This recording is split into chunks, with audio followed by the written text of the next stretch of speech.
बिस्मिल्लाहिर्रहमानिर्रहीम।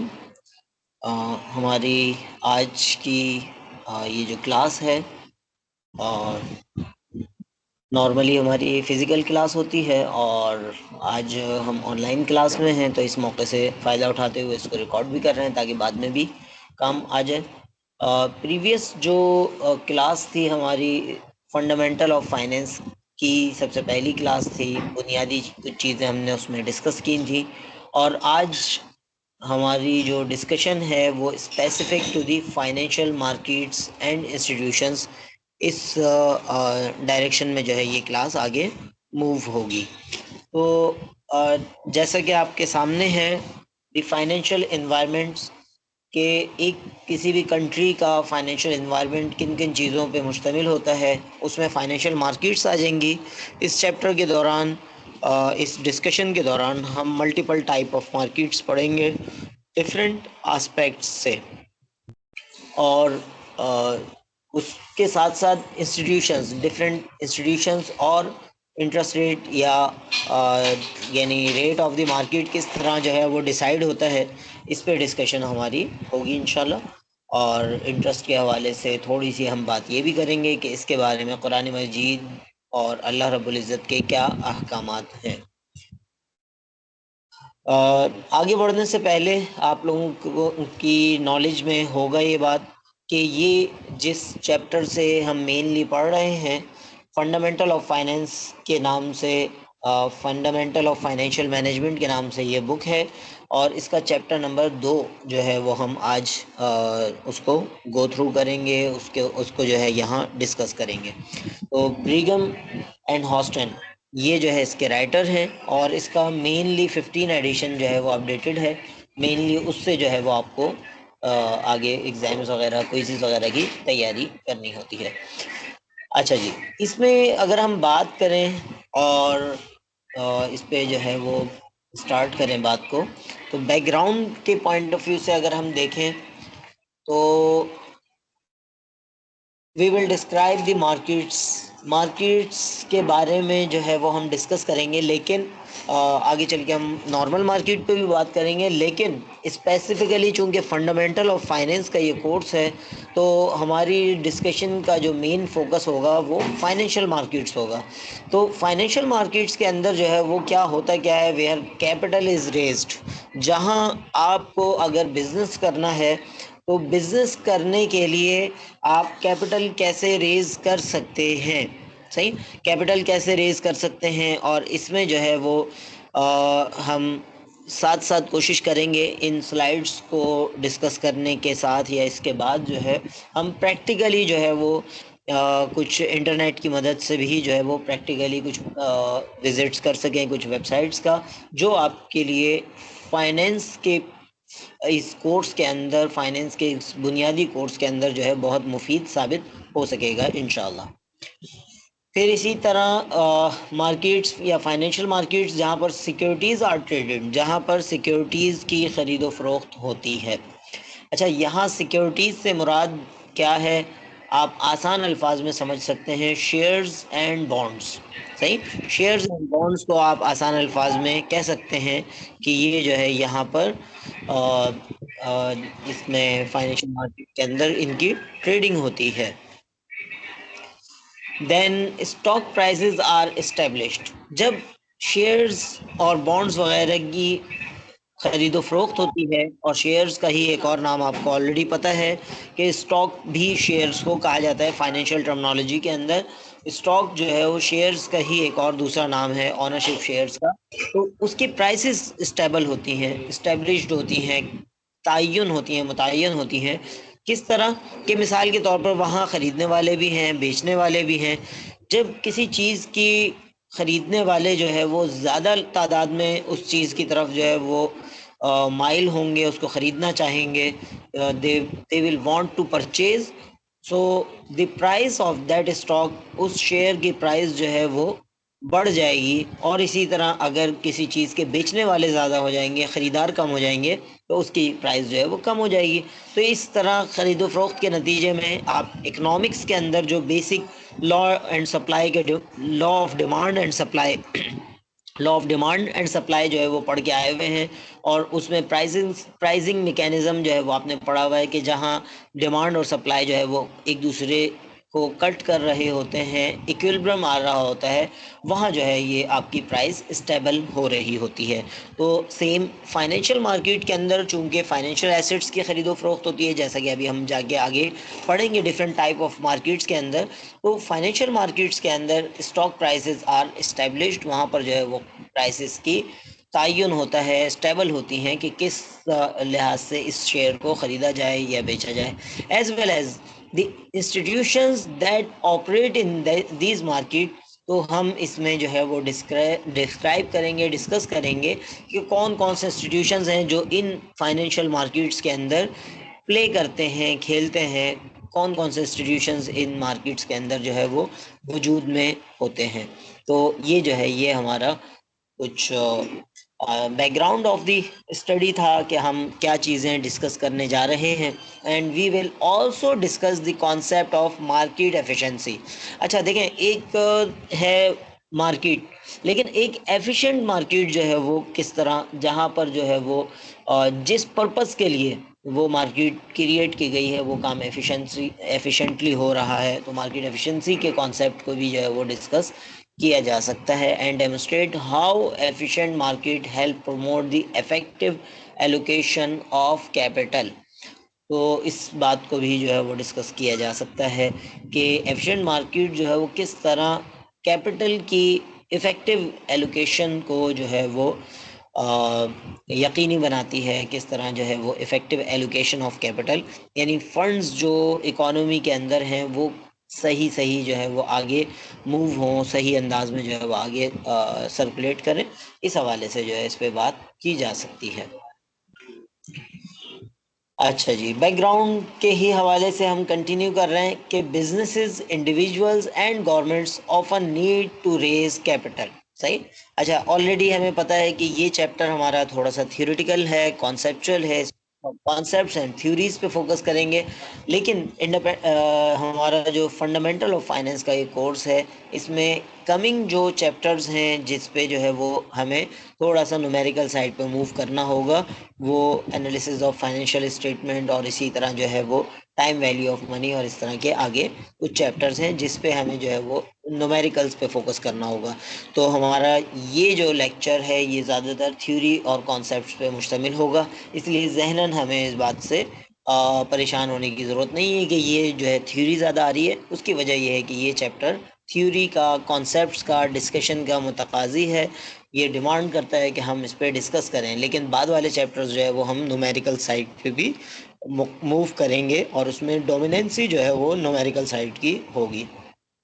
तो बैकग्राउंड के हवाले से हमारी बात कंटिन्यू थी कि businesses, individuals and governments often need to raise capital. सही, पैसों की ज़रूरत किसे नहीं पड़ती। सही, किसी ना किसी ख्वाह वो इंडिविजुअल अफराद हों, बिजनेसेस हों या गवर्नमेंट्स हों, उनको पैसों की ज़रूरत पड़ जाती है अपने अपने मामला को आगे बढ़ाने के लिए। मिसाल के तौर पर ये कंपनी जो है और इसको ज़रूरत पड़ सकती है। The proprietor of a San Francisco hardware store wants to expand into appliances। ये जो है हार्डवेयर स्टोर है, और उसका जो मालिक है, अब उसको शख्सी, क्योंकि ये शख्सी कारोबार है, तो इसके बिजनेस के बजाय हम कह रहे हैं कि उसके मालिक को, क्योंकि प्रोप्राइटरशिप वाला जो बिजनेस होता है, सोल प्रोप्राइटरशिप वाला, उसका मालिक ही बेसिकली वो बिजनेस और मालिक तकरीबन एक ही बात हो रही होती है। तो यहाँ पर उसके मालिक को जो है वो फंड्स की ज़रूरत है, पैसों की ज़रूरत है। किस काम के लिए?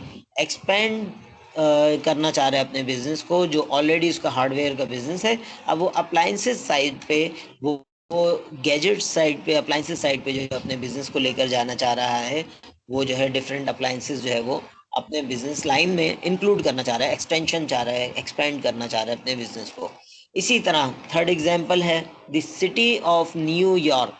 सिटी ऑफ न्यूयॉर्क कोई जीती जागती चीज़ नहीं है, बल्कि government of the New York city needs 200 million to build a new sewer plant।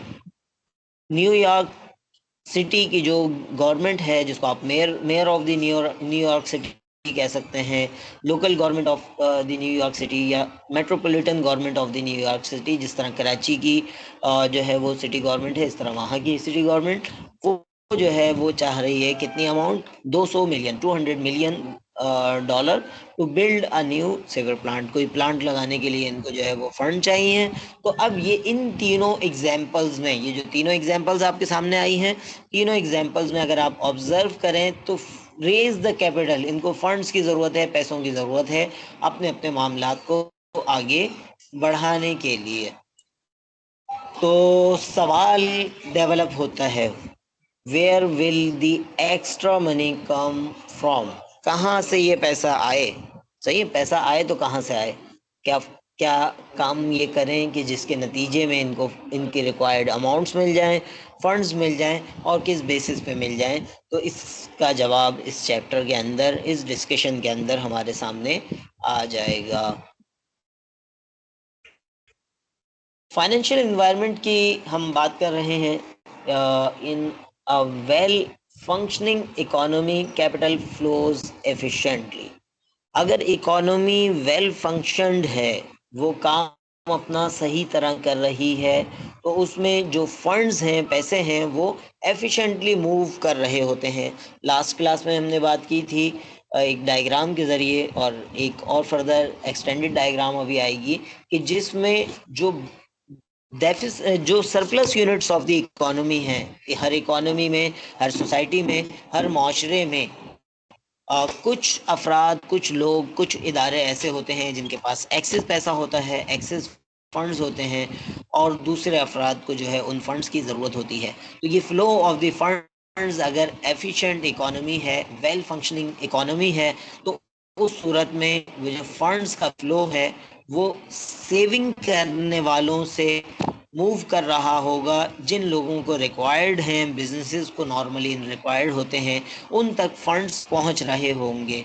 तो जब ये फंड्स पहुंच रहे होंगे तो फिर उसके नतीजे में पूरी इकोनॉमी जो है वो बेहतर अंदाज में आगे बढ़ सकती है।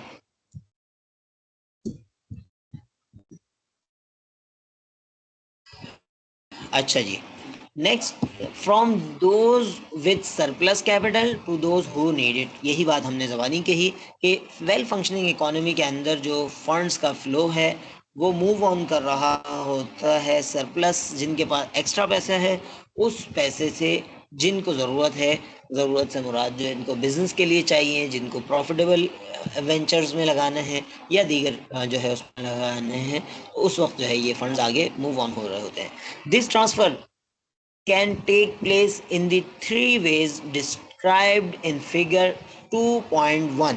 2.1 ये फिगर जो है फंडामेंटल ऑफ फाइनेंस की जो बुक है ब्रिगम एंड हॉस्टन की, उसकी 15th एडिशन और अदर एडिशंस के अंदर मौजूद है। तो इस डायग्राम के ज़रिए हम बेहतर अंदाज में समझ सकते हैं। सही, अब इसमें वन बाय वन करके पहले वर्डिंग्स में समझ लेते हैं, फिर डायग्राम को भी देख लेंगे। Direct transfer of money and securities as shown in the top section occur when a business sells its stock to or bonds directly to savers। यानी ये जो पहला डायरेक्ट ट्रांसफर वाला मेथड है, इसमें जो बिजनेस है वो अपने शेयर्स, अपने स्टॉक्स, अपनी ऑनरशिप का पोर्शन वो सेल आउट कर रहा होता है डायरेक्ट इन्वेस्टर्स को, सेवर्स को, सेविंग करने वाले अफराद को। तो ये जो है डायरेक्ट ट्रांसफर मेथड कहलाता है। अभी डायग्राम के जरिए भी हम इस पर बात करेंगे। और दूसरा मेथड हमारे पास है as shown in the middle section, section B के अंदर जो आएगा, ट्रांसफर्स में also go together and investment bank, by investment bank जो है ये ट्रांसफर हो सकते हैं। और तीसरा मेथड जो है, transfer can also be made through a functional intermediary, financial intermediary। The existence of intermediaries greatly increases the efficiency of money and capital markets। ये थर्ड और सेकंड बज़ाहिर सिमिलर लगेगा, लेकिन हम इसको डायग्राम जो कि आपके सामने आ चुकी है इसके ज़रिए डिस्कस करेंगे कि इन तीनों मेथड्स में क्या जो है डिफरेंस है। अच्छा, अगर इसमें आप ऑब्जर्व करें तो मेनली जो है पहला मेथड तो बिल्कुल क्लियर है, डायरेक्ट ट्रांसफर, कि जिसमें ये सेविंग करने वाले सेवर्स ये पैसे फराहम कर रहे हैं डॉलर्स की फॉर्म में, पाकिस्तानी कॉन्ट्रैक्ट में आप पीकेआर की फॉर्म में ले सकते हैं। ये बिजनेसेस को पैसे दे रहे हैं और बिजनेसेस इसके अगेंस्ट उनको क्या क्या दे रहे हैं, सिक्योरिटीज। सिक्योरिटीज से मुराद अगेन मैंने आपको पहले बताया कि स्टॉक्स यानी अपने शेयर्स इनको दे रहे हैं कि आप हमारी फर्म के अंदर इतने पोर्शन के मालिक हो गए, या बॉन्ड्स इनको दे रहे हैं जिसको इस्लामिक वे में हम सुकूक के थ्रू कर सकते हैं। तो वो जो है बेसिकली ये इसमें जो उनके बीच में कोई वास्ता नहीं है, बीच में कोई इंटरमीडिएरी नहीं है, तो इसको डायरेक्ट ट्रांसफ़र का नाम दिया है। प्रैक्टिकल लाइफ में आप इसको जो है वो अगेन दो हिस्सों में तकसीम कर सकते हैं, फॉर्मल सेक्टर और इनफॉर्मल सेक्टर। फॉर्मल सेक्टर के अंदर जो है वो जो नॉर्मल बिजनेसेस हैं, जो रजिस्टर्ड बिजनेसेस हैं, वो आ जाएंगे। इनफॉर्मल सेक्टर के अंदर आप कह सकते हैं कि आप जो है वो ये काम करना चाहें तो इस हवाले से गवर्नमेंट के कवानीन को लाजमन मद्देनज़र रखना चाहिए। अच्छा जी, पहला डायरेक्ट ट्रांसफ़र वाली बात तो बिल्कुल सिंपल है, इजी है, समझ में आ गई होगी। लेकिन दूसरी वाली बात जो है indirect transfer through investment bankers, और तीसरी जो बात है indirect transfer through through a financial intermediary. So what is the difference between second one and third one? Anyone can explain?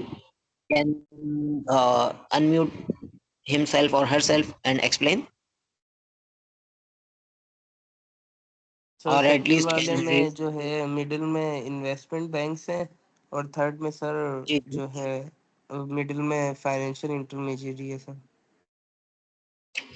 बिल्कुल, दोनों में जो है वो यहाँ डायग्राम में हमें नज़र आ रहा है कि इन्वेस्टमेंट बैंक्स हैं, और यानी दूसरे के अंदर इन्वेस्टमेंट बैंक और थर्ड वन के अंदर फाइनेंशियल इंटरमीडियरी है। लेकिन दोनों में फ़र्क क्या बनेगा, वो कुछ इस तरह होगा कि आप अगर ऑब्जर्व करें, डीपली ऑब्जर्व करें, सेकंड डायग्राम के अंदर या सेकंड सेक्शन जो है इसके अंदर सिक्योरिटीज़ जो है वो इन्वेस्टमेंट बैंकिंग के अंदर जा रही हैं, लेकिन लाइन ख़त्म नहीं हो रही, डॉटेड लाइन चल रही है, और सिक्योरिटीज आगे सर्वर तक, सेवर तक पहुंच रही हैं, सेव करने वालों तक, इन्वेस्टर्स तक पहुंच रही हैं।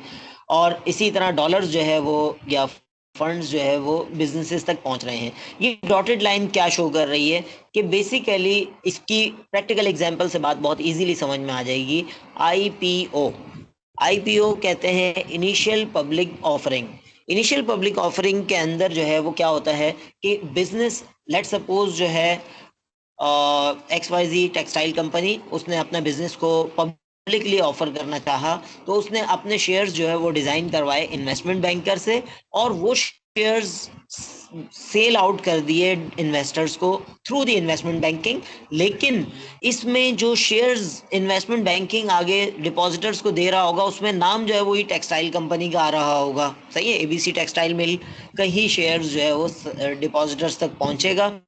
डिपॉजिटर को भी पता है कि मेरा इन्वेस्टमेंट जो है वो XYZ जो है वो टेक्सटाइल मिल के अंदर इन्वेस्ट होने जा रही है, और उसके जो बाकायदा डिपॉजिटर्स की या शेयर होल्डर्स की लिस्ट के अंदर भी जो है वो सारा डेटा आ रहा होगा। तो इन्वेस्टमेंट बैंकर का काम जो है वो जस्ट सिक्योरिटीज को, शेयर्स को जो है वो डिपॉजिटर्स तक पहुंचाना है।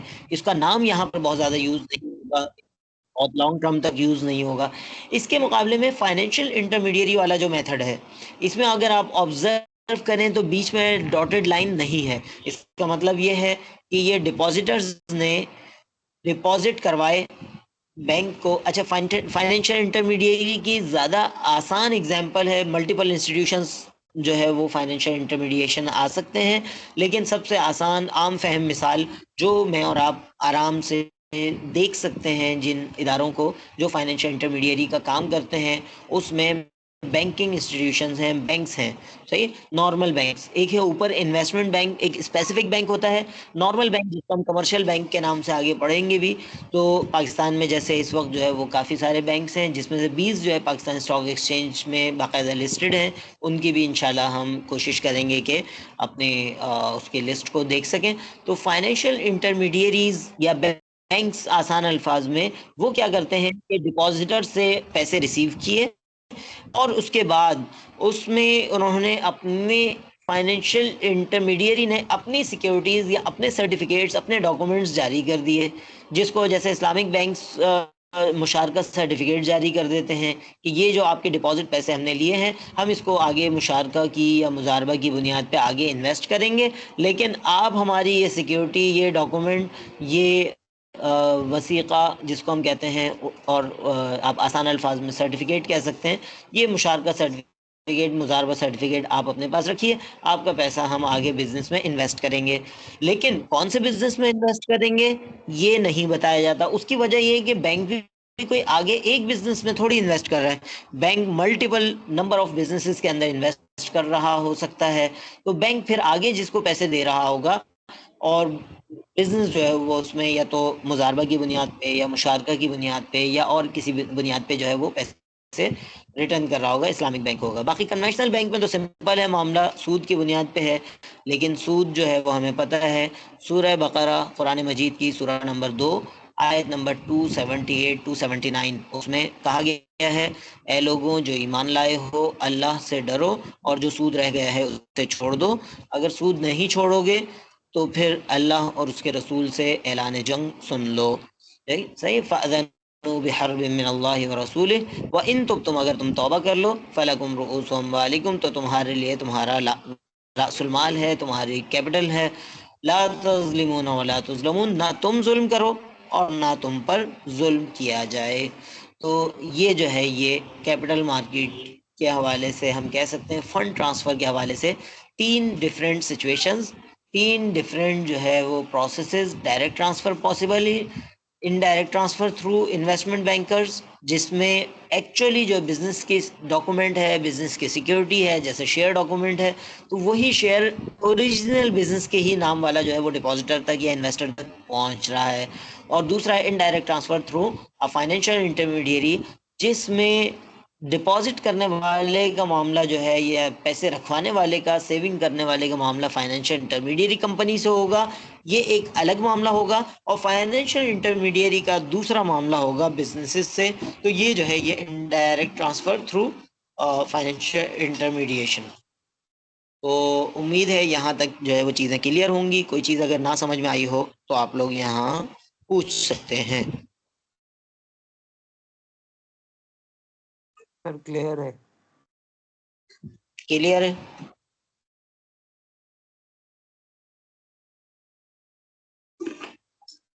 क्योंकि खामोशी के दो मतलब होते हैं, या तो सब कुछ समझ में आ गया या कुछ समझ में नहीं आया। तो उम्मीद है ये पहला मतलब ही होगा कि सब कुछ समझ में आ गया, क्योंकि कोई मुश्किल चीज़ हमने पढ़ी नहीं अभी तक। तो जब पढ़ेंगे तो फिर उस वक्त उम्मीद है कि आप पूछेंगे। तो आज वैसे भी इंशाल्लाह आसान आसान सी चीज़ें, कॉन्सेप्ट्स हैं और उसकी डिस्कशन है, प्रैक्टिकली कुछ स्लाइड, कुछ वेबसाइट्स वगैरह हैं। तो इंशाल्लाह इतना मसला उम्मीद है आज की क्लास में नहीं होगा। नेक्स्ट से हम न्यूमेरिकल्स स्टार्ट करेंगे, तो वहाँ जो है वो चीज़ें डिस्कस होंगी इंशाल्लाह। अच्छा जी, फाइनेंशियल एनवायरनमेंट के अंदर ऑलरेडी जैसा कि टाइटल से भी डिस्कस हमारा थोड़ा सा हुआ था कि इसके अंदर फाइनेंशियल एनवायरनमेंट की जब हम बात कर रहे हैं, मालियाती माहौल इसको हम उर्दू में तर्जुमा कर सकते हैं, लेकिन इतनी गाढ़ी उर्दू वैसे ही हमारी कौम आजकल हजम नहीं कर पाती। तो फाइनेंशियल एनवायरनमेंट का सबसे पहला हिस्सा है और उसकी डिटेल में हम जाएंगे। उसकी डिटेल्स में डिफरेंट उसकी टाइप्स पे हम बात करेंगे, डिफरेंट टाइप्स के एस्पेक्ट पे बात करेंगे। तो फाइनेंशियल मार्केट्स जो है वो इसकी बहुत इंपॉर्टेंट चीज़ें हैं। फॉर एग्जांपल जो है फाइनेंशियल मार्केट्स के अंदर जो है वो हम बैंकिंग इंस्टीट्यूशंस और दीगर इंस्टीट्यूशंस की भी बात करेंगे। तो इसमें फिर different type of financial institutions, एक है मार्केट, एक है इंस्टीट्यूशन, दोनों में बेसिक डिफरेंस को समझिए। फाइनेंशियल मार्केट की डेफिनेशन जब आएगी तो हम वहाँ उसकी बात कर लेंगे, और फिर इंस्टीट्यूशंस को वन बाय वन करके हम इनको डिस्कस करेंगे। फिर डिटर्मिनेंट्स ऑफ इंटरेस्ट रेट, किस तरह जो है वो इंटरेस्ट रेट आज के सिचुएशन के अंदर जो है वो ड्राइव किया जाता है, तो वो जो है वो हम देखेंगे। लेकिन साथ साथ हमें ये भी पता होना चाहिए कि इंटरेस्ट के हवाले से कुरान की आयात, अहादीस मुबारका बहुत सख्त है। तो उसका अल्टरनेट जो हमारा सिस्टम है वो क्या है? तो अल्टरनेट सिस्टम खुद हमें बनाने की ज़रूरत ही नहीं है। खुद अल्लाह रब्बुल इज़्ज़त ने आयत नंबर 278 279 में जहाँ इंटरेस्ट को हराम करार दिया, उससे पहले आयत नंबर 275 में उसका अल्टरनेट भी बता दिया कि उसका क्या मैकेनिज्म हो सकता है। खुद कुरान मजीद फरमाता है, क़ालू इन्नमल बैउ मिस्लुर रिबा। जो एतराज़ करने वाले हैं वो ये कहते थे कि तिजारत, खरीद फरोख्त, बै, ये भी तो रिबा की तरह है, सूद की तरह है। तिजारत में भी आप 10 रुपए की चीज़ खरीदते हैं, 12 की बेचते हैं। सूद में भी आप 10 रुपए कर्जा देते हैं और 12 रुपए वापस लेना चाहते हैं। तो दोनों में फ़र्क क्या है? लेकिन अल्लाह रब्बुल इज़्ज़त ने वहीं पर बता दिया कि तिजारत अहल्लल्लाहुल बैअ व हर्रमा रिबा, कि बै यानी खरीद फरोख्त वो जायज़ है और रिबा जो है वो नाजायज़ है। इस चीज़ को जो है वो बिल्कुल क्लियरली जो है वो मेंशन कर दिया गया है। फिर इसी तरह यील्ड कर्व्स के बाद इस कोर्स के अंदर बहुत ज़्यादा आएगी या फाइनेंस के चैप्टर के अंदर आएगी, तो इसका जानना भी ज़रूरी है। यील्ड कर्व एक नया लफ्ज़ होगा, उम्मीद है आप लोगों में से इस हवाले से पहले से जान पहचान नहीं होगी इससे। तो आप इस मरहले पे इसको समझने के लिए आप कह लें कि रेट ऑफ रिटर्न, ये ख़ास तौर पे बॉन्ड वैल्यूएशन या सुकूक वैल्यूएशन के अंदर जो है बहुत ज़्यादा आता है। तो उसमें बेसिकली आपका रेट ऑफ रिटर्न जो है वो इससे मुराद होती है। मिसाल के तौर पर कोई बॉन्ड जो है वो आप अपने पास रखें, तो यील्ड टू मैच्योरिटी, अगर मैच्योरिटी तक जैसे 10 साल बाद वो बॉन्ड जो है वो मैच्योर होगा या सुकूक मैच्योर होगा, तो उस सूरत में आपको रेट ऑफ रिटर्न क्या मिलेगा? तो ये यील्ड कहलाता है। तो यील्ड टू मैच्योरिटी और यील्ड टू कॉल्ड और इसके डिफरेंट एस्पेक्ट जो है वो आपके काफ़ी बाद वाले चैप्टर्स में जो है वो बॉन्ड वैल्यूएशन के अंदर जो है वो डिस्कशन में आएंगे। तो ये सारी चीज़ें फाइनेंशियल इन्वायरमेंट के अंदर जो है वो फॉल करती हैं। अब अगेन यहाँ से ऑनवर्ड जो है हम इस फाइनेंशियल इन्वायरमेंट के मेन कंपोनेंट यानी मार्केट की तरफ मूव कर रहे हैं। लेकिन फाइनेंशियल मार्केट पे आगे जाने से पहले सबसे पहले तो हम ये जानने की कोशिश करते हैं कि what is a market, market है क्या। उस्मान के अलावा कोई और बताए तो अच्छा लगेगा। माशाल्लाह उस्मान तो एक्टिव हैं, लेकिन बाकी लोग भी मैं चाहूँगा कि एक्टिव हों और बताएं व्हाट इज़ मार्केट, मार्केट है क्या।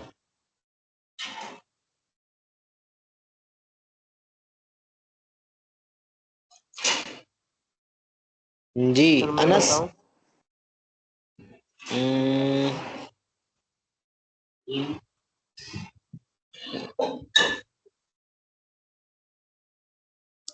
अनस आप बताएं।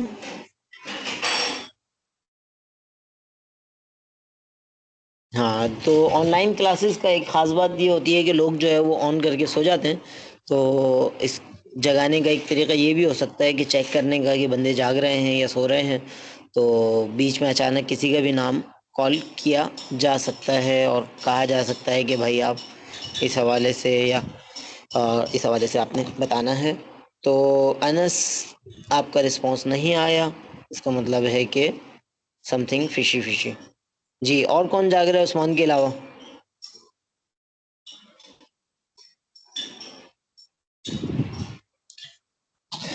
अच्छा जी, जी उस्मान आप पूछ रहे थे, आप बताना चाह रहे थे। सर मार्केट एक ऐसा प्लेटफॉर्म होता है जहाँ बाइंग और सेलिंग होती है सर। मार्केट एक ऐसा प्लेटफॉर्म है जहां बाइंग और सेलिंग होती है, खरीद फरोख्त होती है। ये फिजिकल भी हो सकता है, डिजिटल भी हो सकता है। आजकल बहुत सारी चीज़ें डिजिटल हो गई हैं, तो मार्केट भी डिजिटल हो गई हैं। तो मार्केट की नॉर्मल मार्केट की डेफिनेशन है, a market is a venue where goods and services are exchange, जहां खरीद फरोख्त हो रही हो उसको हम मार्केट कहते हैं। तो स्पेसिफिकली जब हम कोर्स पढ़ने जा रहे हैं फाइनेंस का, तो यहाँ पर हमारी ज़रूरत है फाइनेंशियल मार्केट का एक्सप्लेन करने की।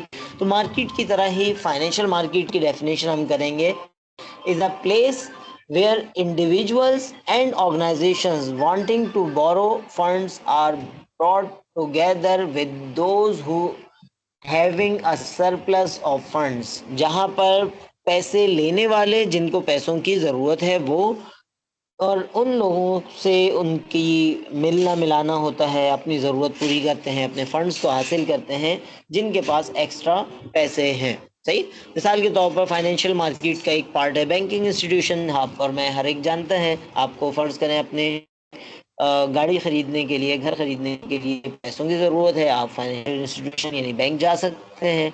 और इसी तरह बड़े पैमाने पे जो कंपनीज़ हैं वो अपने स्टॉक, अपने शेयर्स जो है वो इशू कर सकती हैं, उसके अगेंस्ट उनको फंड्स मिल सकते हैं। इसी तरह वो अपने बॉन्ड्स या इस्लामिक बॉन्ड्स यानी सुकूक जो है वो जारी कर सकती हैं। तो ये जो है फाइनेंशियल मार्केट्स जो है ये हमारे पास उसकी बेहतरीन एग्जांपल्स हैं।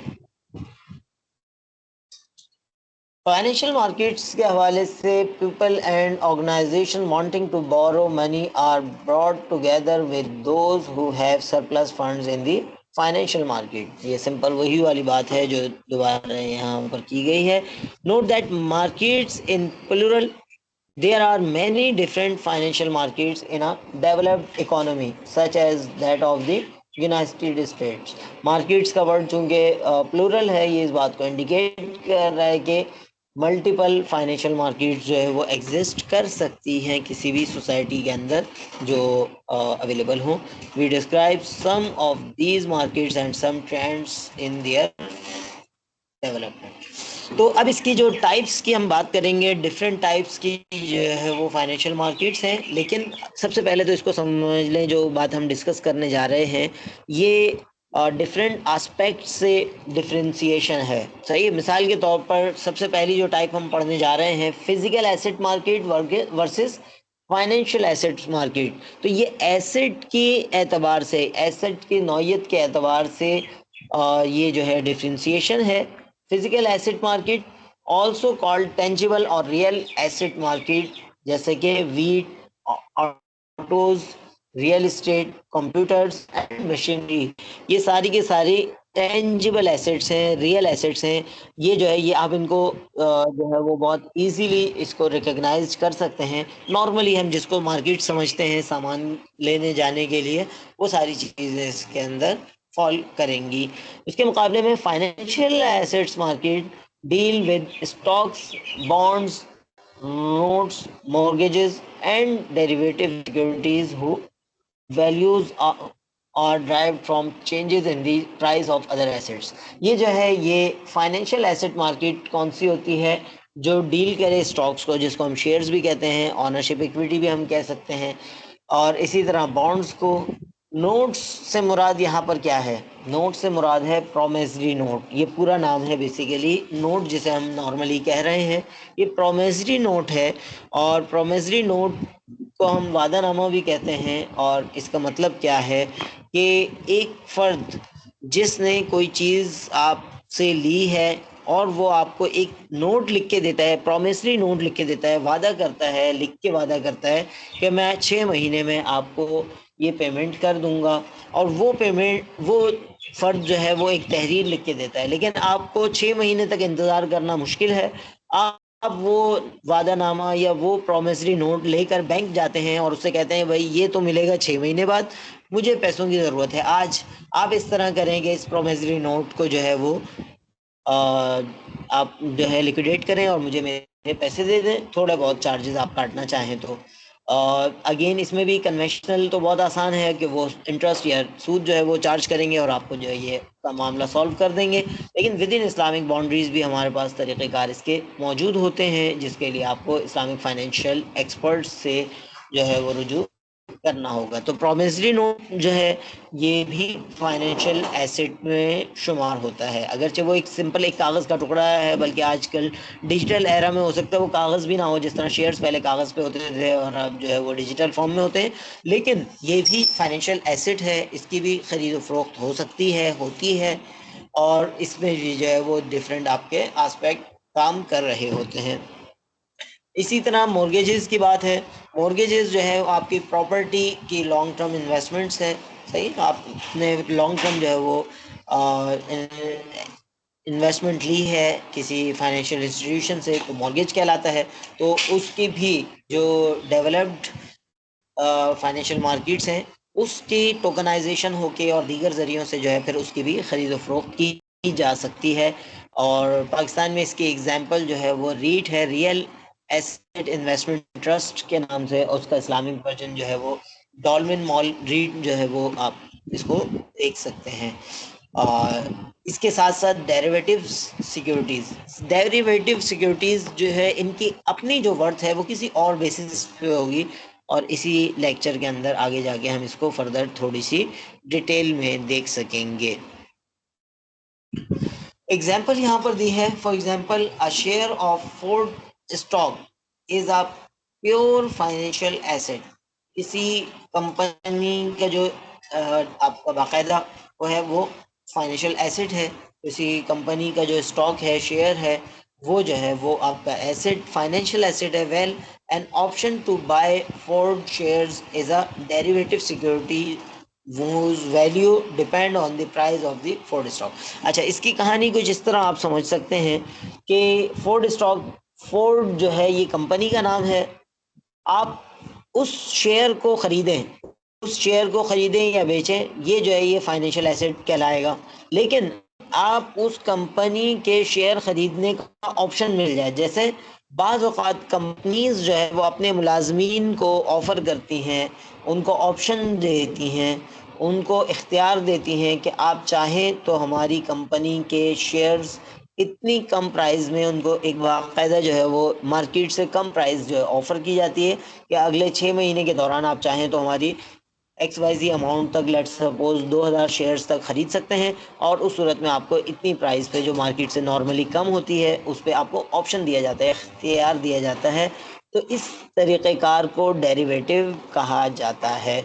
अब फ़र्ज़ करें जिस मुलाजिम को ये इख्तियार मिला था उसने अपने इस इख्तियार को, इस ऑप्शन को बेचने का सोचा, तो ये डेरिवेटिव जो है ये, अब अगर फोर्ड स्टॉक उस ऑफर्ड प्राइस के मुकाबले में बहुत कम होगी तो इसका ये ऑप्शन निस्बतन महंगा बिकेगा, अगर इससे कम होगी तो इसके वाइस वर्सा होगा। तो बहरहाल बताने का मकसद जो है ये डेरिवेटिव जो है वो किसी दूसरी चीज़ पर डिपेंड कर रहा होता है। जैसे ये ऑप्शन की और डेरिवेटिव की खरीदो फरोख्त जो है ये दूसरे उस पर डिपेंड कर रही होगी।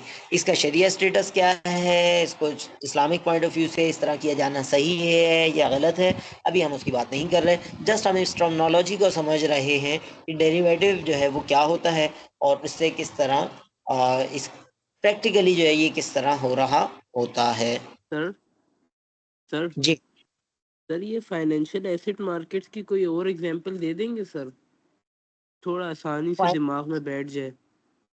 हाँ, फाइनेंशियल एसेट्स मार्केट की सबसे आसान एग्जांपल जो है वो आप स्टॉक मार्केट, सही, स्टॉक मार्केट जहाँ पर शेयर्स की खरीदो फरोख्त होती है ये फाइनेंशियल एसेट्स मार्केट है। और real assets, physical assets market की एग्जांपल जो आप सब्जी मंडी चले जाएं वो फिजिकल एसेट मार्केट हो गई, सही। नहीं सर, फाइनेंशियल ये assets financial market asset markets क्या रोल प्ले करती है सर, ये कैसे वर्क करती है? कैसे वर्क करती है, चलें, अच्छा सवाल है। मैं आपको प्रैक्टिकली इसमें साथ ही ले चलता हूँ स्टॉक एक्सचेंज की वेबसाइट पे। थोड़ा सा भी रुकिए, मैं वो क्योंकि बाद में भी लेकर जाना ही था, ये अच्छा सवाल आ गया है तो इसको साथ साथ जो है वो हम, पूरी स्क्रीन मेरी आपके सामने आ गई है और इसको जो है अगर हम ऑब्जर्व करें, सही, एक अदद जो है वो हम आपके सामने गूगल पे गए और यहाँ पर हमने लिखा पाकिस्तान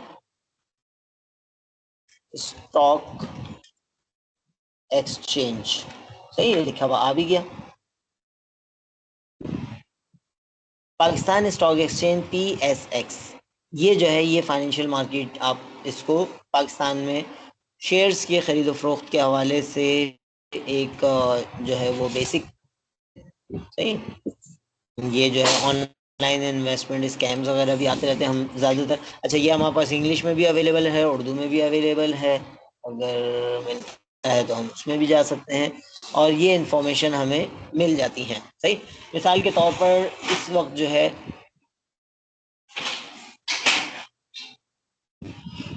आपने मिसाल के तौर पर जो है वो पैसे चाहिए, ये उर्दू में भी है इंग्लिश में भी है लेकिन नॉर्मली हम इंग्लिश में ही ज़्यादा इजी हो रहे हैं।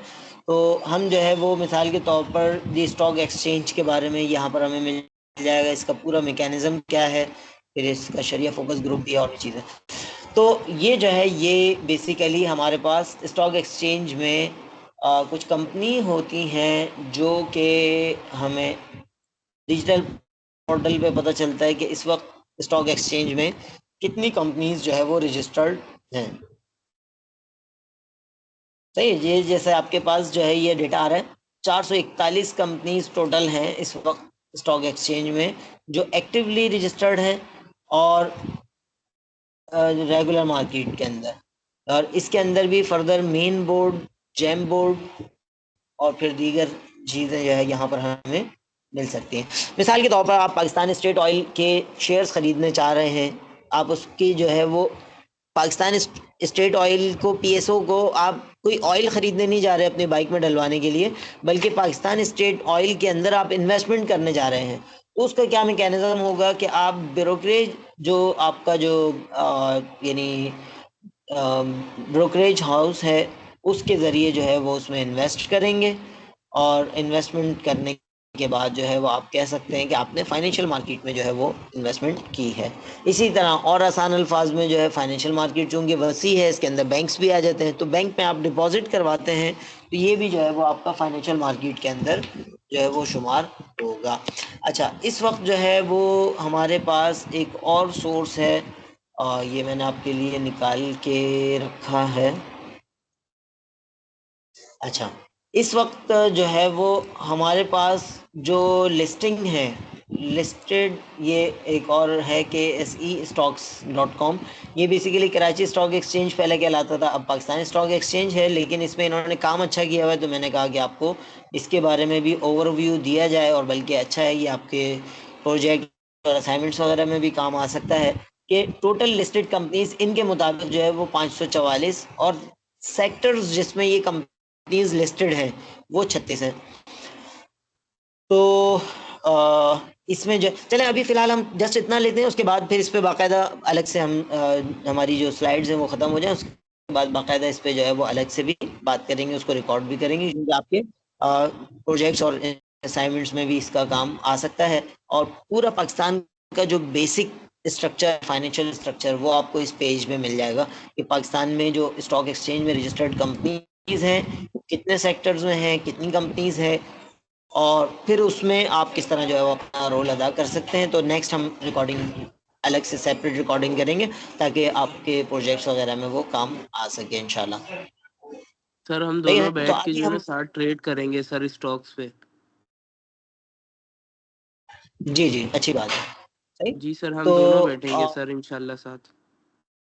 चलिए, अच्छा जी, इसमें जो है फर्दर हमने फाइनेंशियल मार्केट्स की और फिजिकल मार्केट्स की बात कर ली थी। आसान अल्फाज में खुद इन्होंने यहाँ जो क्लियर किया हुआ है, जो टेंजिबल एसेट्स या रियल एसेट्स की जो एग्जांपल्स यहाँ दी हैं, Vitz, autos, real estate, computers और मशीनरी वगैरह, ये सारी की सारी फिजिकल एसेट्स की मार्केट्स हैं। फाइनेंशियल एसेट्स जहाँ पर शेयर्स की खरीदो फरोख्त हो रही हैं, या स्टॉक्स की, बॉन्ड्स की खरीदो फरोख्त हो रही हैं, या इस तरह के दीगर एसेट्स की खरीदो फरोख्त हो रही है, तो ये फाइनेंशियल मार्केट्स के अंदर शुमार होगा। नेक्स्ट जो कैटेगरी है वो, अब यहाँ पर देखें ओवरलैप हो सकता है। जैसे हमने जो पहली कैटेगरी या पहली डिस्ट्रीब्यूशन देखी, वो डिस्ट्रीब्यूशन किस एतबार से थी, एसेट की टाइप के एतबार से, कि वो फिजिकल एसेट होगा या फाइनेंशियल एसेट होगा। अब जो डिस्ट्रीब्यूशन नंबर 2 हम देखने जा रहे हैं वो है spot market versus future markets. यानी ये जो भी फिजिकल मार्केट हो या फाइनेंशियल मार्केट, दोनों जो है वो दो तरह की हो सकती हैं, कि उनकी डिलीवरी स्पॉट हो, यानी फौरी तौर पर डिलीवर ऑन स्पॉट डिलीवरी है, जैसे लिटरली मीन यानी फ्यू डेज के अंदर जो है वो एसेट्स आर बॉट और sold for on the spot delivery, यानी फौरी तौर पर डिलीवर किया जाना है। जैसे मिसाल के तौर पर फिजिकल मार्केट के अंदर तो आप कोई चीज़ जाते हैं और वो चीज़ लेकर आ जाते हैं, ये स्पॉट डिलीवरी हो गई।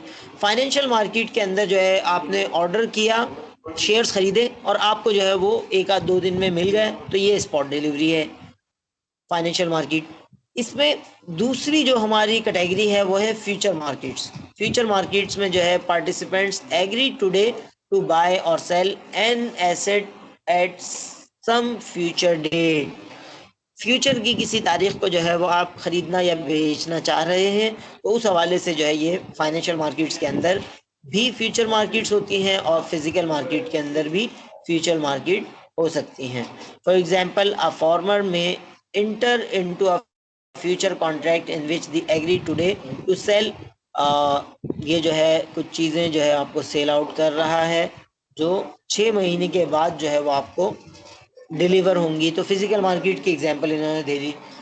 You continue the example, a food processor that feeds soybeans in the future may enter into a future contracts in which it agrees to buy soybean 6 months from now।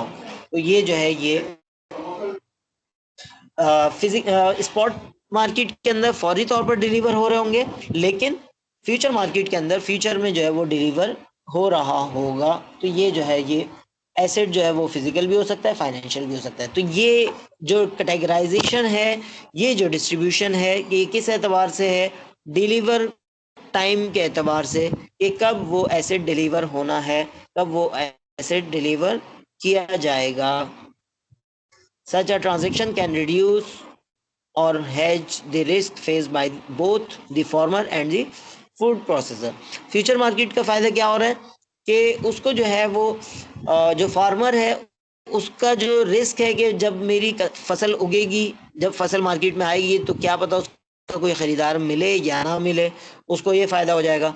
और जो कारखानेदार है या जो ख़रीदार है उसका भी रिस्क जो है वो कवर हो रहा है कि फ्यूचर में जो है मुझे चीज़ मिल जाए। अब यहाँ तक हमने कॉन्सेप्ट जो है वो इसका नॉर्मल अंदाज में समझा। अब इसका शरिया एस्पेक्ट जस्ट ये है इस्लामिक पॉइंट ऑफ व्यू से, बाय डिफ़ॉल्ट जो है वो स्पॉट मार्केट ही एग्जिस्ट करती है। फ्यूचर के एतबार से हम खरीदो फरोख्त कर सकते हैं, जैसे कि सलम और इस्तिस्ना, ये दो ट्रांजेक्शन्स ऐसी हैं जो एक्सेप्शनल केस हैं। इसमें हम फ्यूचर की डिलीवरी पे चीज़ें ले सकते हैं, लेकिन वो उसके उसूल और ज़ाब्ते मौजूद हैं। फंडामेंटल ऑफ फाइनेंस के कोर्स के अंदर इस्तिस्ना जो है ये हमारा मिड टर्म के बाद का जो पोर्शन है उसमें कवर होगा। और सलम जो है वो आप लोग तफसील जानना चाहें तो उसको जो है वो गूगल भी कर सकते हैं, या फिर जो है वो क्लास में फर्दर तफसील से उसके बारे में डिस्कस कर सकते हैं। अभी जो है यहाँ पर हमने इसके दोनों टाइप्स को डिस्कस किया, spot market versus future markets. ये टाइम ऑफ डिलीवरी के एतबार से मार्केट की दो अकसाम हैं। यहाँ तक कोई बात डिस्कस करनी हो तो आप कर सकते हैं, ताकि हम आगे फर्दर टाइप्स को जो है वो डिस्कस करने की तरफ मूव करेंगे।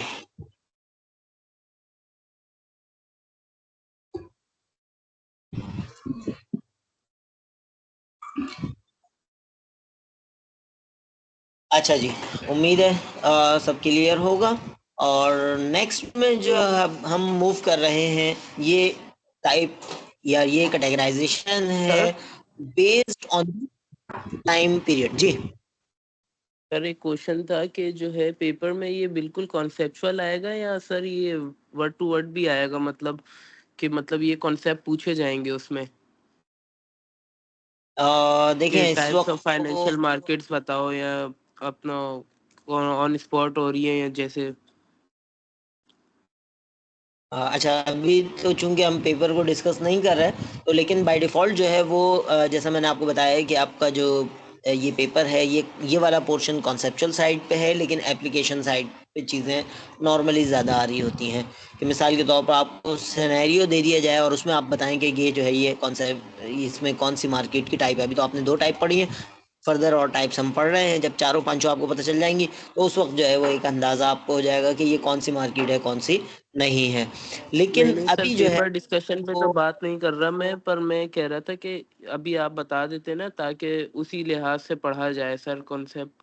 अगर कॉन्सेप्चुअल पेपर आने हैं तो सर उस लिहाज से पढ़ा जाए, अगर मतलब वर्ड टू वर्ड लिख रहे हैं तो उस हिसाब से पढ़ा जाए ना सर। वर्ड तो लिखने की जरूरत नहीं है, लेकिन कॉन्सेप्ट आपके क्लियर होने चाहिए उसूली तौर पर इस लेवल पे। सही, कॉन्सेप्ट आपके क्लियर होने चाहिए कि क्या चीज़ है, उसको अंडरस्टैंड आप कर सकें, उसको अप्लाई कर सकें, उसको जो बेहतर अंदाज में लेके चल सकें। लेकिन जैसा कि मैंने बताया था कि हमारा जो चैप्टर 1 और 2 ये थोड़ा सा कॉन्सेप्ट और थ्योरी पे बेस्ड कर रहा है, थ्योरी फोकस्ड है। और उसके बाद जो है वो चैप्टर 4, 5, 6 जो है जो आपके मिड टर्म से पहले कवर होंगे इंशाल्लाह, वो न्यूमेरिकल डोमिनेंट हैं। तो न्यूमेरिकल्स भी जो है इसमें अच्छे खासे अभी आने वाले हैं आइंदा क्लासेस की तरफ इंशाल्लाह।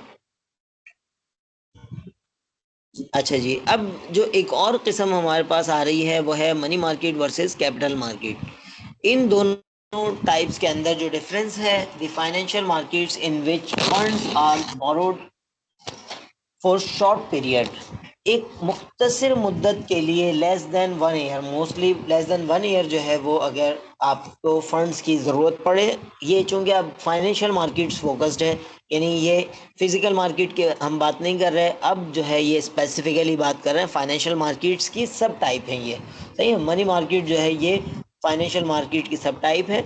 इसके अंदर अगर लेस देन 1 ईयर के लिए हमें कोई इंस्ट्रूमेंट की ज़रूरत पड़े, किसी टूल की ज़रूरत पड़े, जो कि अभी आपके सामने आएंगे भी डिफरेंट टाइप के टूल्स, तो उनको जो है वो मनी मार्केट टूल्स कहलाते हैं, सही। The New York, London and Tokyo money markets are among the world's largest money markets. तो ये जो है ये शॉर्ट टर्म फंड्स के लिए जो है इनकी ज़रूरत पड़ती है। इसके मुकाबले में जो दूसरी हमारे पास इसकी कैटेगरी है, इसमें money market versus capital market. Capital market जो है वो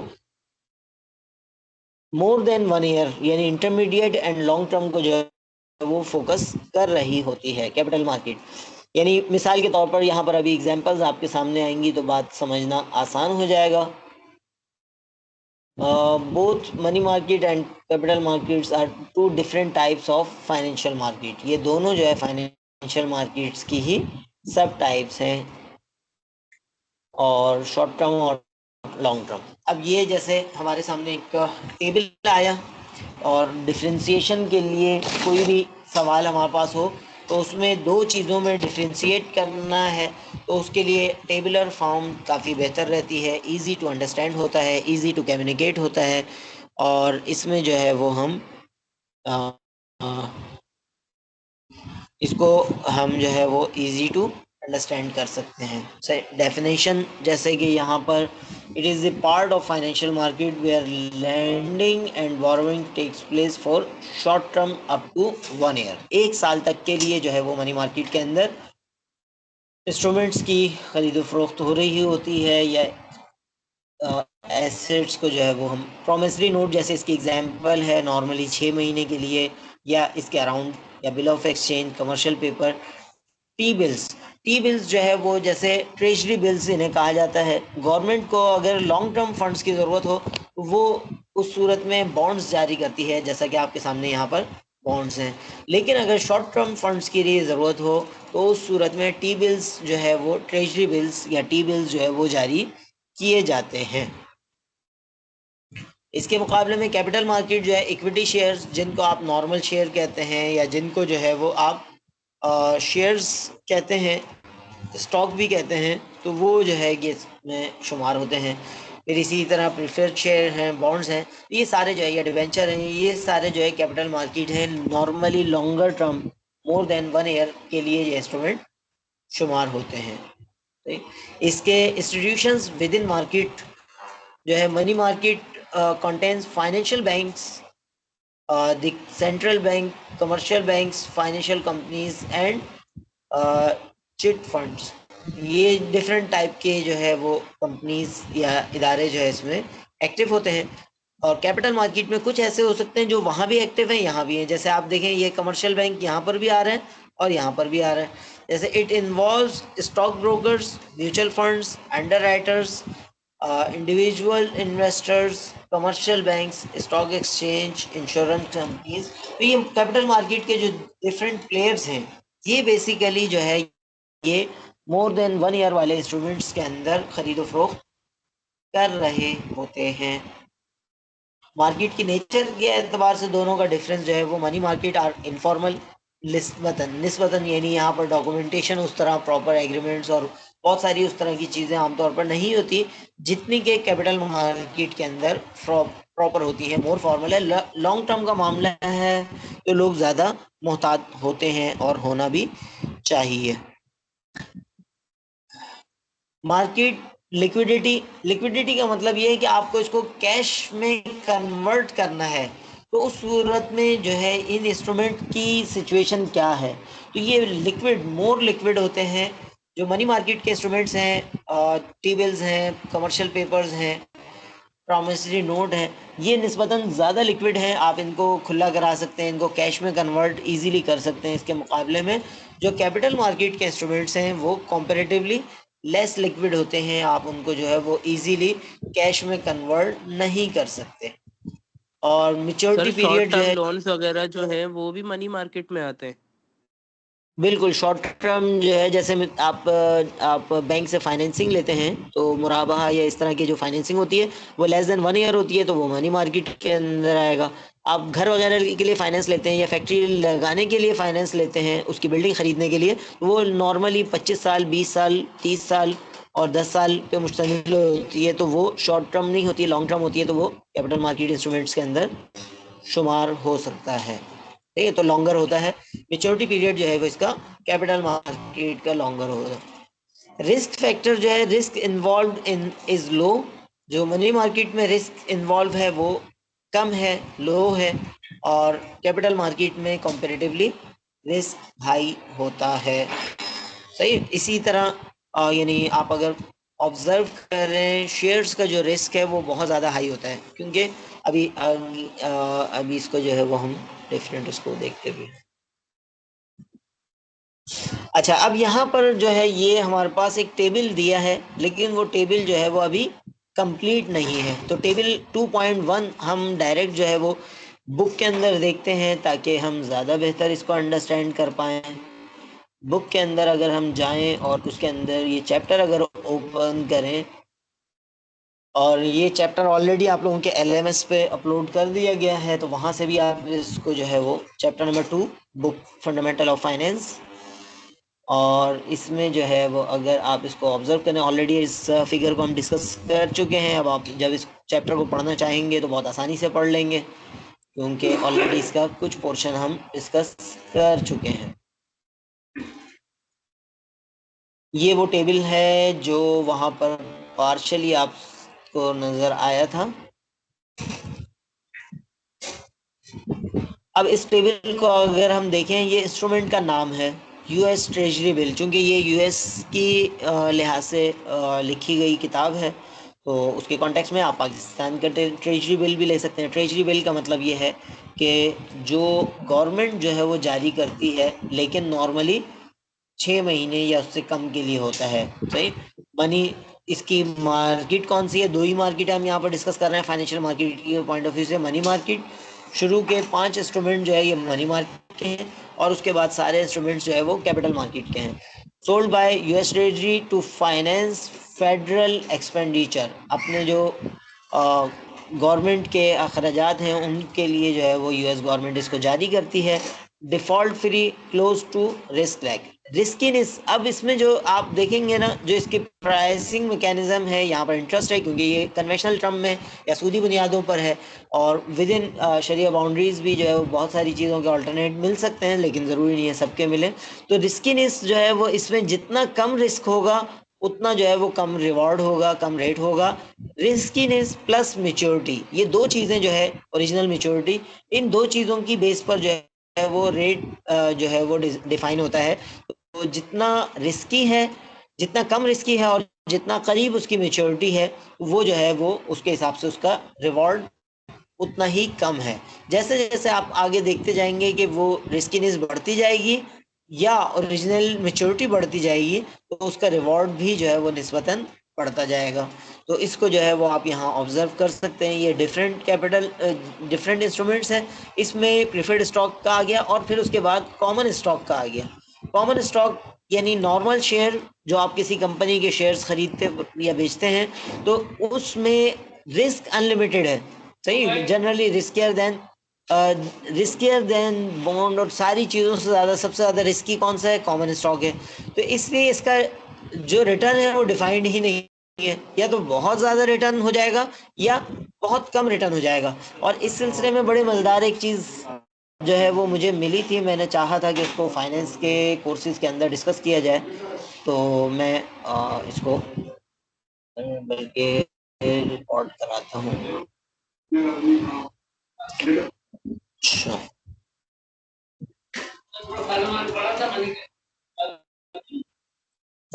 इसमें अगर हम ऑब्जर्व करें, पाकिस्तानी कॉन्टेक्स्ट में किसी ने काम किया है, किसने किया है ये तो नहीं पता चला, लेकिन काम बड़ा काम का है। और फाइनेंस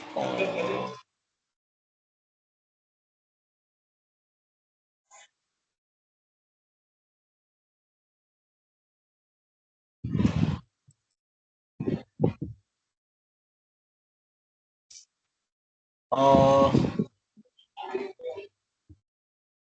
इमेज मेरा ख्याल है इसमें होगा।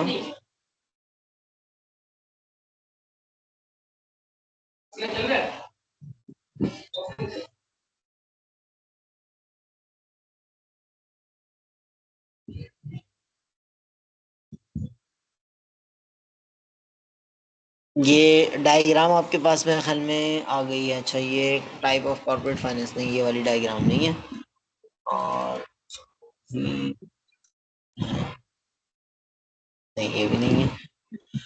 चलें किसी मौका महल देख के, उसमें उन्होंने एनालाइज ये किया था कि हमारे जो डिफरेंट सेविंग्स हम एज अ पाकिस्तानी कर रहे होते हैं डिफरेंट चीज़ों में, तो किस में जो है वो ज़्यादा, यानी 2018 से 2024 तक का जो है डेटा उन्होंने वर्किंग की थी कि कौन से उसमें अर्निंग जो है वो किस निस्बतन ज़्यादा हुई है। तो ये जो है यहाँ पर खैर अभी नहीं मिल पा रहा, तो इसको मौका मिलेगा तो इंशाल्लाह हम डिस्कस करेंगे। तो अभी जो है वो फिलहाल फोकस कर लेते हैं हम। टेबल को हमने बात की, और टेबल में डिफरेंट इंस्ट्रूमेंट्स कौन सी मार्केट में फॉल करते हैं, डिटेल जो है वो आप किताब में पढ़ेंगे, चैप्टर में जो है इसको कंटिन्यू रीडिंग करेंगे। तो अभी हम जो है वो कंटिन्यू करते हैं इस हवाले से। अच्छा जी, यहाँ तक जो है वो मार्केट की 3 टाइप्स अब तक हमने पढ़ी, और उसमें जो है वो हमने physical assets market versus financial assets market पढ़ी। फिर उसके अंदर हमने डिलीवरी के एतबार से 2 पढ़ी, फ्यूचर और स्पॉट डिलीवरी मार्केट्स 2 टाइप्स। फिर उसके बाद जो है हमने फाइनेंशियल मार्केट की सब टाइप्स 2 पढ़ी, कि जिसमें money market within 1 year और capital market after the 1 year जिसमें फाइनेंसिंग हो रही होती है। अब प्राइमरी वर्सेस सेकेंडरी मार्केट, इन दोनों में जो डिफरेंस है वो क्या है, प्राइमरी और सेकेंडरी मार्केट के दरमियान क्या डिफरेंस है। तो primary markets are the markets in which corporations raise new capital first time, जो कैपिटल रेज कर रही हैं, जैसे आईपीओ आप कह सकते हैं कि first time initial public offering करके जो कॉरपोरेशंस हैं, जो कंपनीज हैं, वो फर्स्ट टाइम जो है वो अपना कैपिटल रेज कर रही हैं, शेयर्स इशू कर रही हैं और पैसे हासिल कर रही हैं। और ये जो है इफ़ जीई, जीई से मुराद यहाँ जनरल इलेक्ट्रिक है, जो अमेरिका की एक मारूफ कंपनी है। General Electric were to sell a new issue of common stock, नया जो है उन्होंने कॉमन स्टॉक या नॉर्मल शेयर जो है वो इशू किया। To raise capital, a primary market transaction would take place. First time जब इन्होंने जो है ये अपना शेयर इशू किया, तो ये प्राइमरी मार्केट कहलाएगा। This corporation selling the newly created stock GE receives the proceed from the sale in a primary market transaction। Primary market transaction में कंपनी जो है इसके फंड्स रिसीव कर रही है, पैसे वसूल कर रही है। अब कंपनी ने अपना शेयर जो है वो इशू किया, और mister A B C D E F G H I X Y Z सब ने जो है वो शेयर खरीद लिए।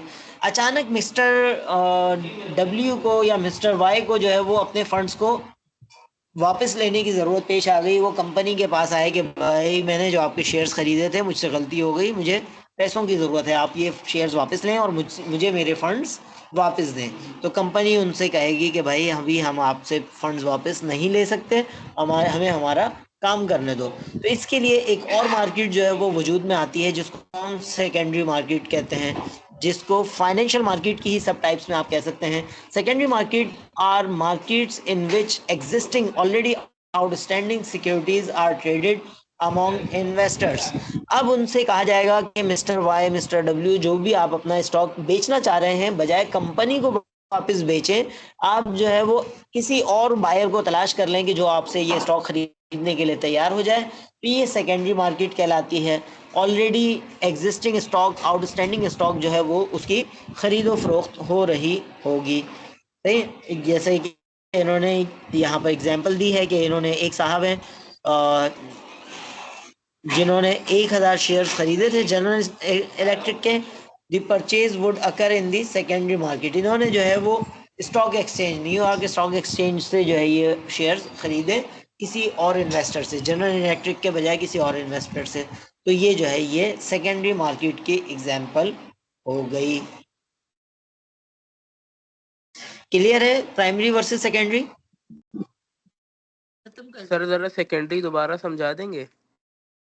सेकेंडरी मार्केट जहां पर स्टॉक को जो है वो जो ऑलरेडी पहले से स्टॉक इशू हुए हुए हैं उनको खरीदने की ज़रूरत पेश आई। जैसे मिसाल के तौर पर पाकिस्तानी सिनेरियो में अगर हम लें, एक कंपनी है मिसाल के तौर पर शान फूड, अभी तक तो वो पब्लिक लिस्टेड कंपनी नहीं है, फर्स्ट टाइम अगर फ़र्ज करें कि वो अपने शेयर्स इशू करती है इनिशियल पब्लिक ऑफरिंग के थ्रू, आईपीओ के थ्रू, तो उस सूरत में जो लोग उससे इन्वेस्टमेंट करेंगे, उससे शेयर्स खरीदेंगे, वो प्राइमरी मार्केट में फॉल करेंगे।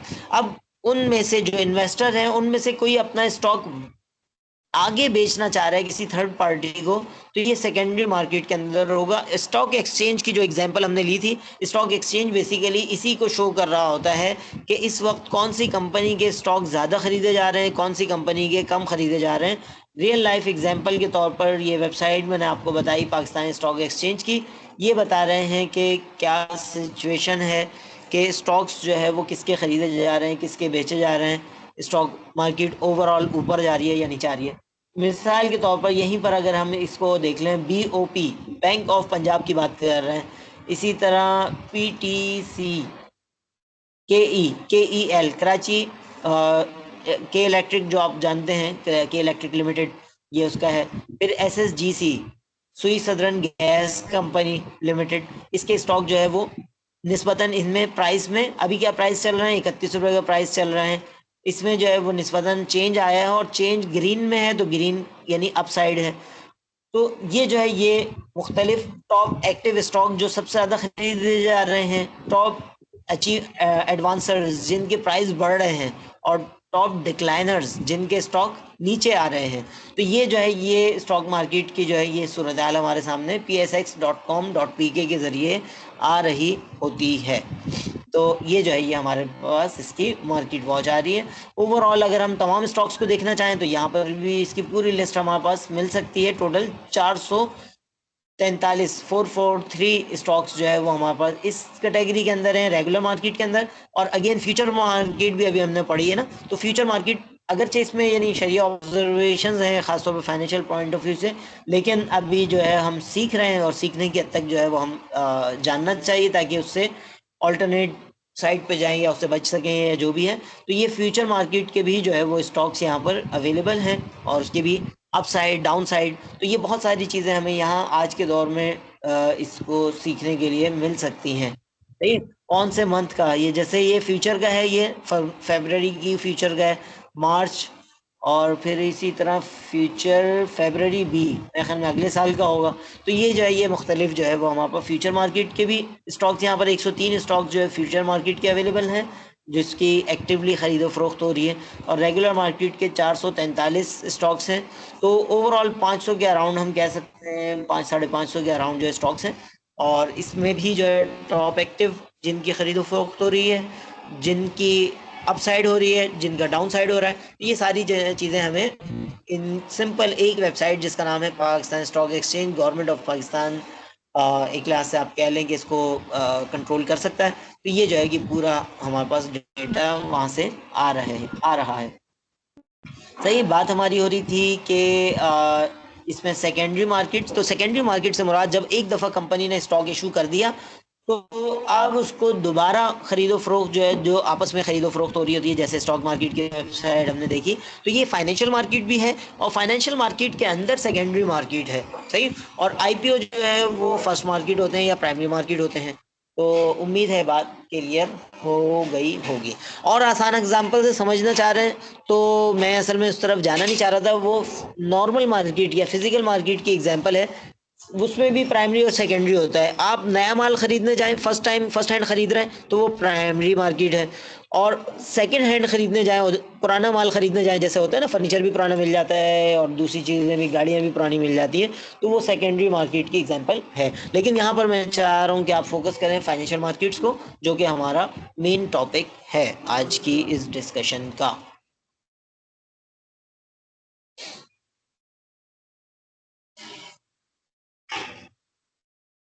अच्छा जी, नेक्स्ट हमारे पास है private markets versus public markets. Private और पब्लिक मार्केट्स, ये जो है ये दो आपकी डिफरेंट टाइप्स हैं। और इसमें जो है वो private markets where transactions are negotiated directly between two or more parties, दो या दो से ज्यादा पार्टीज के दरमियान प्राइवेटली जो है वो डिस्कशन हो रही है। जैसे मिसाल के तौर पर आप अपनी जो है वो कोई प्रोडक्ट, आपका बिजनेस है और आप अपनी प्रोडक्ट को जो है वो सेल आउट कर रहे हैं, आप अपनी प्रोडक्ट को जो है वो स्पेसिफिकली किसी स्पेसिफिक बायर के साथ नेगोशिएशन कर रहे हैं, तो ये जो है ये प्राइवेट मार्केट कहलाएगी। इसके मुकाबले में पब्लिक मार्केट क्या होगी? Where standardized contracts are traded on organized exchange, by contrast securities that are traded in public market, for example common stock and corporate bonds, are held by a large number of individuals। अच्छा, इसमें ना इसकी practical life examples जो है वो मैं बता सकता हूँ। जैसे इस्लामिक बैंकिंग इंडस्ट्री में, जब बैंक इस्लामी में हम लोग काम कर रहे थे, तो वहाँ पर कुछ प्रोडक्ट्स ऐसी होती हैं जो पहले से प्रॉपरली डिजाइंड होती हैं, उसमें जो है वो कोई वेरिएशन नहीं होता। आमतौर पर उसको स्टैंडर्डाइज्ड जो है मासेस के लिए वो अवेलेबल होती हैं। मिसाल के तौर पर आप इस्लामिक बैंक से होम फाइनेंस या ऑटो फाइनेंस लेने के लिए जाएं, तो वो आपको जो है वो कहेगा कि आप सैलरीड पर्सन हैं या बिजनेस पर्सन हैं। अगर बिजनेस पर्सन है तो आपके लिए ये उसूल और ज़ाब्ते हैं, अगर सैलरीड पर्सन है तो आपके लिए ये उसूल और ज़ाब्ते हैं। मैक्सिमम हम इतनी अमाउंट दे सकेंगे, इतने परसेंट जो है वो आप ये जो है यानी आपको अपनी इन्वेस्टमेंट में लानी पड़ेगी वगैरह वगैरह। तो ये पब्लिक मार्केट है जो स्टैंडर्डाइज्ड प्रोडक्ट्स हैं। इसके मुकाबले में जो एसएमईज और कॉर्पोरेट्स के जो हमारे क्लाइंट्स होते थे, उनसे जो है वन बाय वन नेगोशिएशन होती थी, उनकी सारी तफसीलात मिलती थी और उनके लिए फिर स्पेशलाइज्ड अप्रूवल्स वगैरह आती थी, जिसको हम प्रोसेस फ्लो फॉर्म और दीगर प्रोसेसिंग कहते थे। तो ये जो है ये प्राइवेट मार्केट हम इसको अज्यूम कर सकते हैं। सही। और लेमन एग्जांपल पे अगर जाना है, आप अपने यानी आप मिसाल के तौर पर किसी बर्गर कंपनी या किसी बर्गर के उस पे जाते हैं, शॉप पे जाते हैं, आप उससे कहते हैं कि जो उसने लिस्ट में लगाया हुआ है उसके एतबार से आप उसको ऑर्डर देते हैं कि ये जो है ये इसको मुझे ऑफर कर दो। तो ये पब्लिक मार्केट आप इसको कह सकते हैं कि जो स्टैंडर्डाइज प्रोडक्ट है वो आपने ऑफर कर दी, लेकिन आप उससे कहते हैं कि नहीं, मुझे इसमें ये चीज़ें जो है वो ऐड कर दें, इसमें मिसाल के तौर पर डबल अंडे का बर्गर बना दें या XYZ। तो ये जो है आप उसको अपने हिसाब से जो है स्टैंडर्डाइज के बजाय उसको टेलर मेड कर रहे हैं, उसमें चेंजिंग्स करवा रहे हैं, तो हो सकता है वो फिर प्राइस भी आपको उसी हिसाब से प्राइवेटली चार्ज करेगा, एक्स्ट्रा चार्ज करेगा। तो ये जो है ये एग्जांपल हम कह सकते हैं कि ये आसान समझाने की हद तक जो है मैंने आपको बताई। तो इस तरह यानी प्राइवेट और पब्लिक ये जो है ये दो कैटेगरीज एक और एतबार से टारगेट स्टैंडर्डाइजेशन ऑफ प्रोडक्ट के एतबार से जो है वो हम कह सकते हैं कि ये दो फर्दर एग्जांपल्स हमारे पास मौजूद हैं।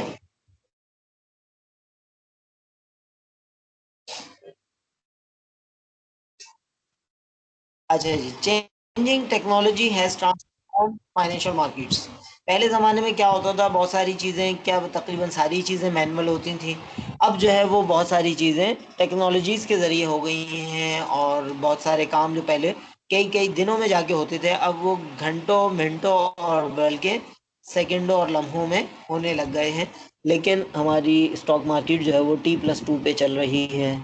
अभी तक भी ट्रांजैक्शन जिस दिन आप करते हैं अगले 2 दिन बाद आपकी ऑनरशिप में चीज़ आती है। तो बहरहाल ये एक इशू है, टेक्नोलॉजिकल इशू है जिसको दूर होना चाहिए। बहुत सारी जगहों पे या बाज़ जगहों पे जो है T+0 के यानी जिस दिन आप खरीदें उसी दिन आपके नाम पे ट्रांसफ़र हो जाए, ये वाली कहानियाँ भी हो जाती हैं। डेरिवेटिव्स को ऑलरेडी हम डिस्कस करके आए हैं और यहाँ पर इसकी फर्दर थोड़ी सी डिटेल आ गई है, आप इसको सेल्फ स्टडी के ज़रिए जो है वो पढ़ सकते हैं। और financial institutions direct fund transfer और कॉमन अमॉन्ग इंडिविजुअल्स। अच्छा जी, अब ये जो एग्जांपल्स हमने बात की थी यहाँ पर इस डायग्राम के ज़रिए, 3 तरह के हमने इसमें ट्रांसफ़र्स की बात की थी ना, डायरेक्ट ट्रांसफ़र्स और इनडायरेक्ट ट्रांसफ़र्स, इसकी हमने यहाँ पर बात की थी ना। तो अब ये डायरेक्ट और इनडायरेक्ट ट्रांसफ़र के एतबार से बता रहे हैं कि डायरेक्ट ट्रांसफर्स कहाँ पॉसिबल है और इनडायरेक्ट ट्रांसफर्स जो है वो कहाँ पॉसिबल है। तो यहाँ तक जो है वो हम अगर इस पे ऑब्जर्व करें कि डायरेक्ट ट्रांसफर्स और इनडायरेक्ट ट्रांसफर्स कहाँ कहाँ पॉसिबल हैं, तो यहीं से ऑनवर्ड जो है वो हम आगे इसको कंटिन्यू कर सकते हैं। यहाँ पर बता रहे हैं कि डायरेक्ट ट्रांसफर्स जो है वो नॉर्मल हैं कहाँ पर। Direct fund transfers are common among individuals and small businesses. Small businesses और इंडिविजुअल कैपेसिटी में आपको फंड्स की ज़रूरत है, आपने अपने किसी रिलेटिव से, फादर से, मदर से, सिस्टर से, ब्रदर से पैसे ले लिए, तो वो डायरेक्ट ट्रांसफ़र आमतौर पर जो है वो इस तरह आमतौर पर इंडिविजुअल कैपेसिटी में या स्मॉल बिजनेस की कैपेसिटी में हो सकते हैं, होते हैं। और in economies where financial markets and institutions are less developed, जहाँ पर फाइनेंशियल मार्केट्स और इंस्टीट्यूशंस कम डेवलप्ड हुए हुए, वहाँ पर जो है ये डायरेक्ट ट्रांसफर्स हो सकते हैं। But large businesses in developed economies generally find it more and to enlist the services of a financial institution when it comes time to raise capital। Developed economies के अंदर जो है वो जनरली फाइनेंशियल इंस्टीट्यूशंस को जो है वो बीच में इन्वॉल्व किया जाता है, जैसा कि हमने इन्वेस्टमेंट बैंक के थ्रू बात की थी और फाइनेंशियल इंटरमीडियरी के थ्रू बात की थी। तो यहाँ तक जो है वो हमने basically different type of financial institutions और फाइनेंशियल मार्केट्स जो है वो पढ़े, और फाइनेंशियल मार्केट्स को थोड़ा सा डिटेल में डिस्कस किया है, और फर्दर जो है वो हम इसको